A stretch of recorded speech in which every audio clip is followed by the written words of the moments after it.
بسم اللہ الرحمن الرحیم۔ آج کا سبق ہمارا یہاں سے ہے 7 حروف کے الفاظ۔ سبق نمبر 13۔ امیدوار، پیداوار، زمیندار، نمبردار۔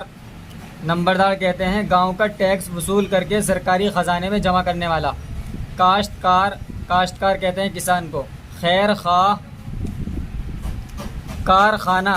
شامیانہ، شامیانہ کہتے ہیں کپڑے کا سائبان۔ دولت مند، چار جامہ، چار جامہ کہتے ہیں گھوڑے کی زین یعنی جو کپڑے کی ہوتی ہے۔ روشنائی، تندرستی۔ ٹمٹمانا، ٹمٹمانا ہلکی روشنی دینا۔ جگمگانا، جگمگانا چمکانا، روشن ہونا۔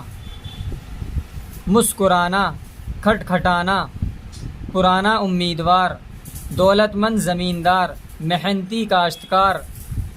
گاڑھی روشنائی، چراغوں کا ٹمٹمانا، ستاروں کا جگمگانا۔ پیداوار اچھی ہوئی، نمبردار حاضر ہے، کارخانہ جاری ہے، روشنائی گاڑھی ہے۔ شامیانہ تانا گیا، تانا پھیلانا، کسنا، زور سے کھینچنا۔ تندرستی اچھی ہے، صاف ہوا میں ورزش کرنے سے تندرستی قائم رہتی ہے۔ نیک زمیندار کاشتکار کا خیرخواہ ہوتا ہے۔ گھوڑے پر نیا چار جامہ کسا گیا۔